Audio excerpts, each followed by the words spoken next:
I want to begin with congratulating our guys on a hard-fought win. We respect these guys from Michigan State a great deal.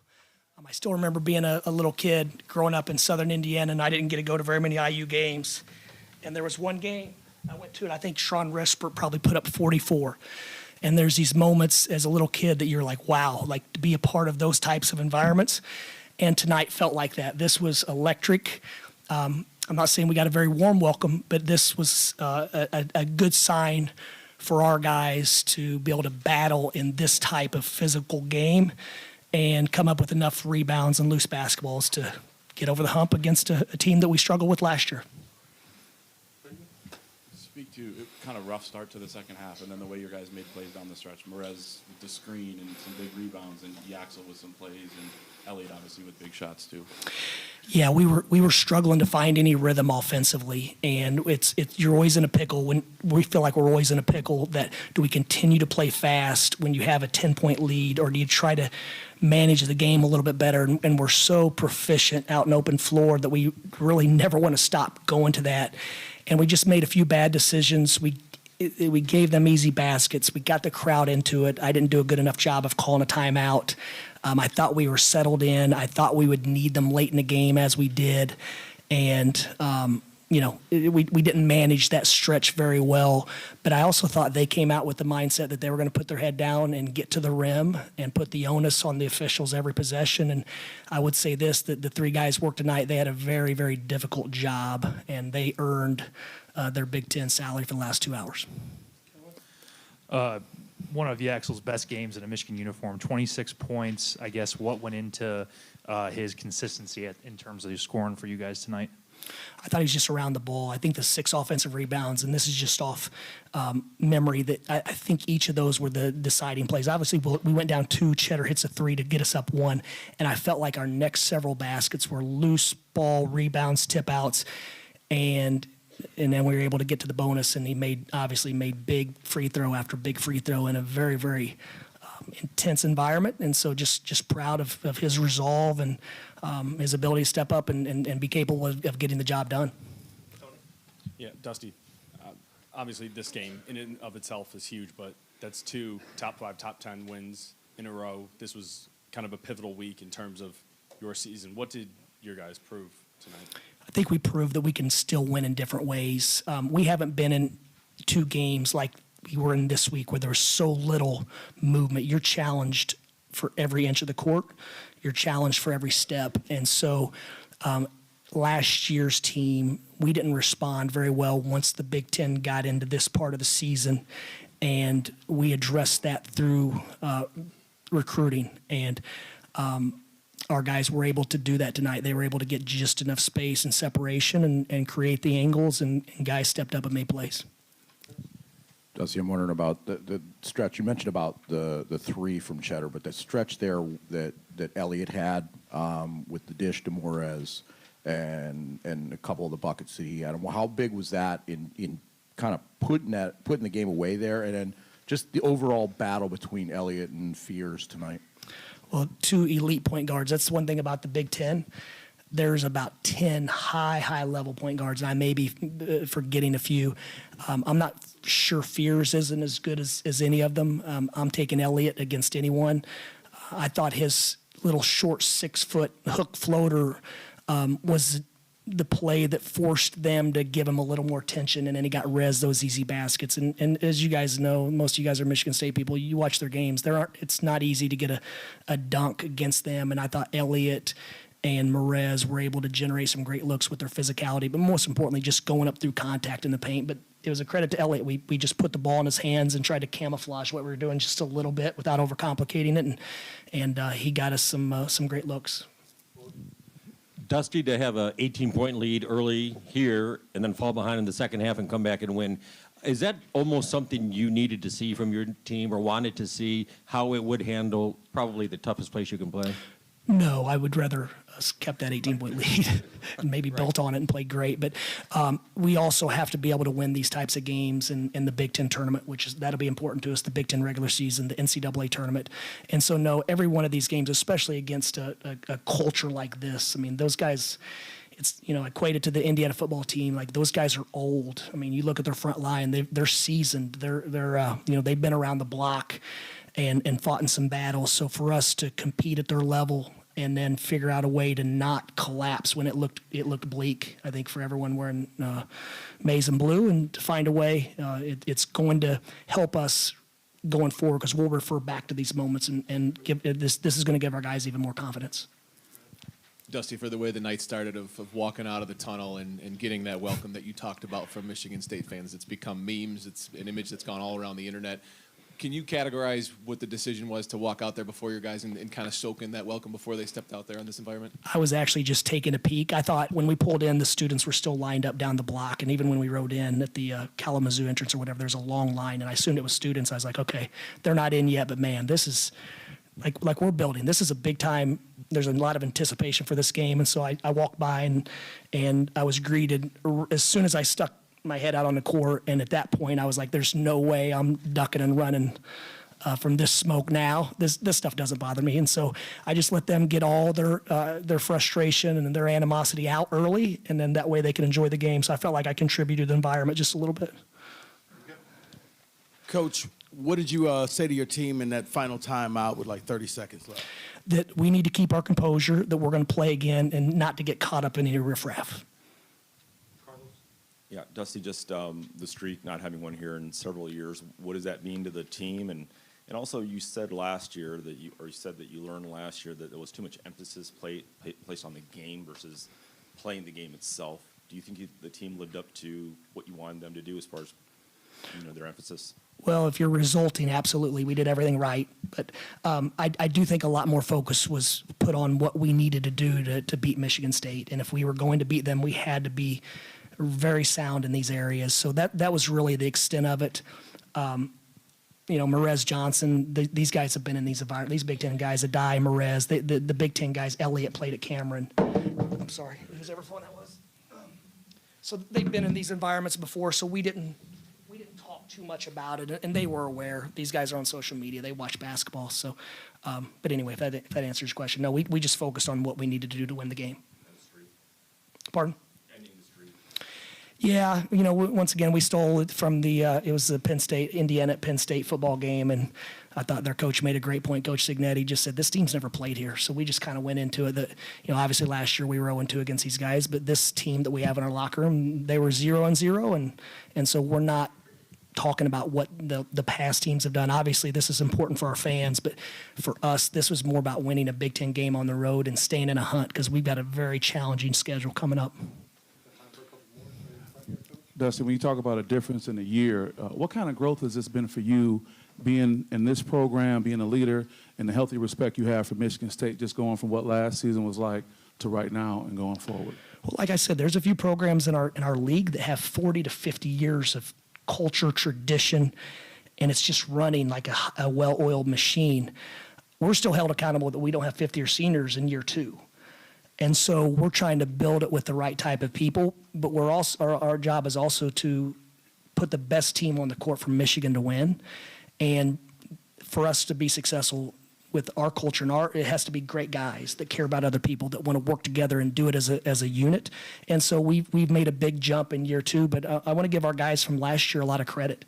Danny and Vlad, as you guys saw, they were very pivotal, and literally 50 bigs across the country watching our games, and then they go in the portal and say, I want to go do what they're doing, because it was so rare.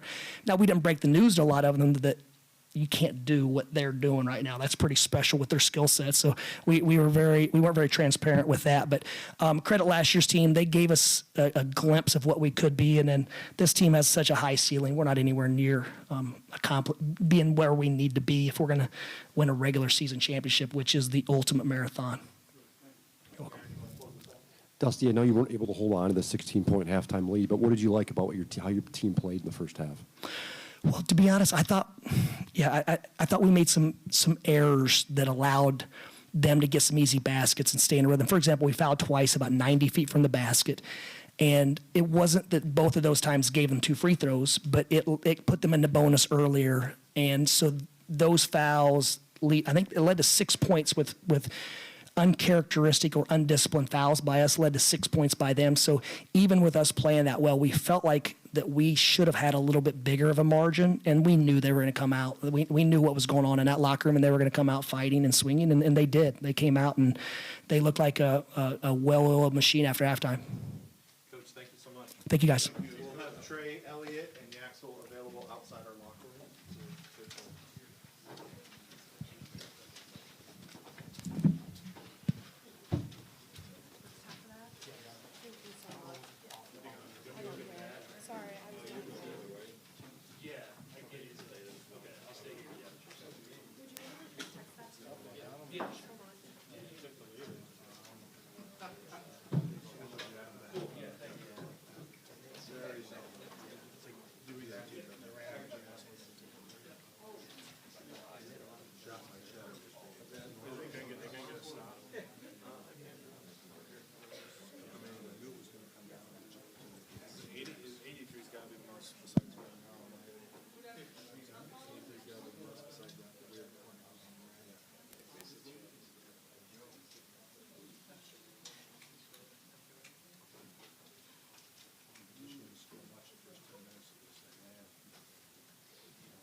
Well, to say I'm disappointed would be an understatement. I did not like the way we played. I'll give Michigan credit. They played well, I guess. we're starting to have too many turnovers by our bigs. And never thought I'd see the day when Coop gets 2 rebounds in a game, not in the first half. And I'm sure they had something to do with that. But to dig a hole like we did, and the hook and hold thing, I didn't see it, so I have no idea. But we're 8 down, and we're going down to shoot 2 free throws, and that changed the game. I was disappointed in the officiating, but more disappointed in my team. I just did not think we played well enough. Thought there were some bizarre calls. And I thought they made the plays, especially Yaxel made a couple big plays late that were critical, and Cadeau made a couple plays. And it's a shame Jeremy played about as well as he could play in a lot of ways. Just didn't get enough help from enough people. And our offense, I thought, was very poor the first half. Thought it was an incredible comeback. We did everything we could do, and then we just couldn't get over the hump. So, questions? Coach, there was a lot of big moments in this game. How do you feel your players handled it emotionally? Not very well. I didn't think we handled it very well. I thought, Jeremy let their talking get to him and his talking get to them. I didn't think we handled it very well. I did not think that some of those new guys that didn't compete like I think they need to compete to play the game of that at that level. It was, I don't know how to look at the game. We got off to a bad start, and then we cut the lead, and then that play in the first half, and then all of a sudden it's a 20-point game, and we cut that down, and I said, let's get it down.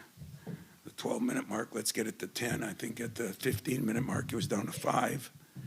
And because we just started guarding and we started digging in the post and getting some rebounds and getting our break going. But we didn't do enough of that, so I didn't think we handled it well.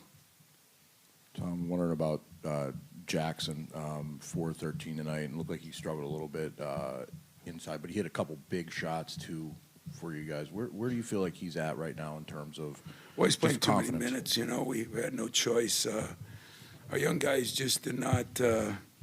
I thought Jesse played pretty well for 3-4 minutes, and then so we played Jackson, and then Coop got in foul trouble a little bit, so we had to play Jackson more, and I thought his legs were gone at the end. So I don't blame that on him. I blame it on me. Tom, you think there were two spans of almost 4 minutes without a point in the first half. You went the final 6-12 until the Carr dunk without a made field goal. Is that anything? This is the second straight game trailing by double digits in the first half.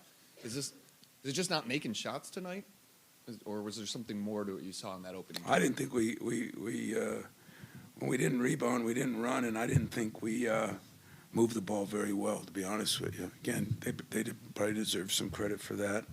They're a good defensive team too. It was. Until that stretch, the first half, they made a couple threes, and first half, what did we shoot? 26, 16. Second half, we shot a little better from the 2, but couldn't play our best shooters, Kerr and Devine, because they can't. Just couldn't play them enough. Tom, early on, was it difficult to combat their physicality and their size, and did you like the way your team responded once you got going in the second half? Yeah, I like the way they responded, but I don't know why they responded late. Everything we said, we knew. And there were a couple plays between Jackson and Coop that we came out of a huddle and said they're going to run this play, and they just we didn't do a very good job. And so I think in general we responded. To come back on a team that good like we did in 5 minutes is probably a hell of a response, but you can't dig holes that big and expect to come back either. And so I thought that was the difference. We dug too big a hole, and it all started with that hook and hold, which might have been, I have no idea, bizarre call. In the middle of everything. but there were a lot of bizarre plays. I'm sure he felt the same way. But when you win, you don't think them as much as when you lose. So, hey, officials didn't cost this game. A lack of getting rebounds and playing defense at the right time of the game cost us a game. Dom, 4 for 23 from deep, outscored beyond the arc by 12 in a 12-point game. Did you like most of the looks you got, or were there some poor shots taken? You know, I don't know. I mean, Jeremy took a couple that, you know, he shouldn't have. I told Cohen, you know, I don't mind Cohen shooting, but I thought a couple of them he cast it up there early, and I thought Jordan made one, and then all of a sudden he thought he was gonna. We got guys that are trying to do stuff they can't do. That's why in the last 3 games, our bigs have had 10 turnovers and 9 turnovers. It's hard to do that. It's hard to do that. And that means they're trying to do more than they can do. So we're going to have to talk about that. But, you know, there's things I've wanted to do for a couple of weeks because I saw some things coming, and we'll do that now. And yet, I'm not going to panic over getting beat in a game that we had that one stretch where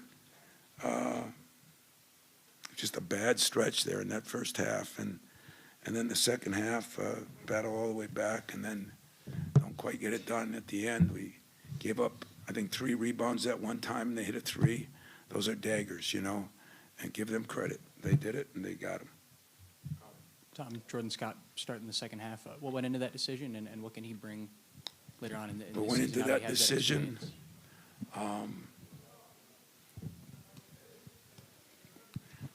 I don't know, you know, you look at your team, and I've been pretty honest with you guys for 2 months, haven't I? What I thought some of my problems were, and yet when you win, you kind of, you know, you don't want to change things up then, and but some of those problems reared its ugly head. You know, we didn't look real comfortable, and he looks more comfortable to me, so. I like his comfort level. It makes me feel more comfortable. Tom, I know you didn't get the outcome you want. Think of the Beatles song, With a Little Help from Our Friends. You talked to Bill Rafter before the game. Dan Campbell's an arm length away. And the Spartans faithful were so loud tonight. What did the support mean for a rivalry game great, like this? Man. I mean, you know, Steve Garvey came in, and Dan was here, and I think Gibby was here, and fans were phenomenal. Fans did everything they could do to help us. They were better than phenomenal. I mean, the place was electric.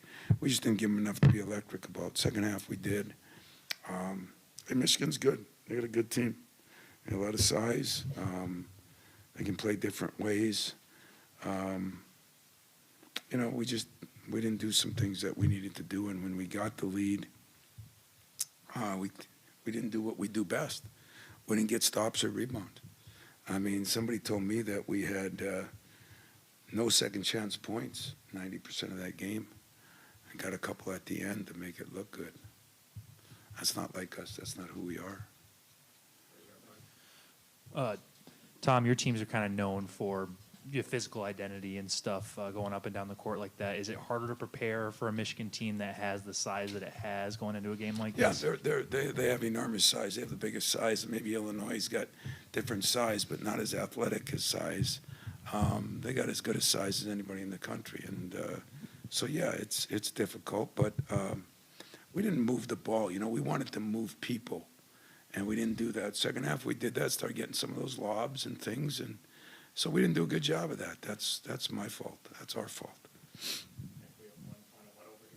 Kind of going back to what you mentioned about the bigs and the turnovers, how much of it do you feel like is potentially the guards not coming to them at times? It looked like, whether it be the shooting guards, whether it be point guards, is that some of that, or is it more on the post players themselves for putting themselves in those positions?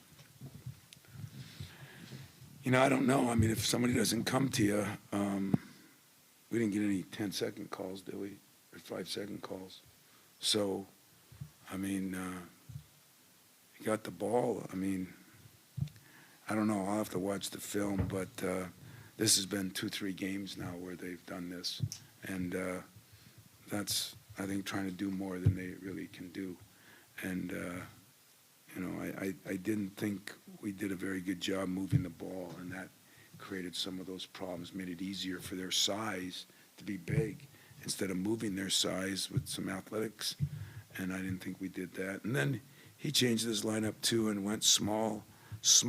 I mean, that's not small, but smaller for them by going with Yatzel more at the 4. And that was probably a good move. I mean, Mara played well, but he wasn't as big a factor after the beginning. Anything else, guys? Thanks.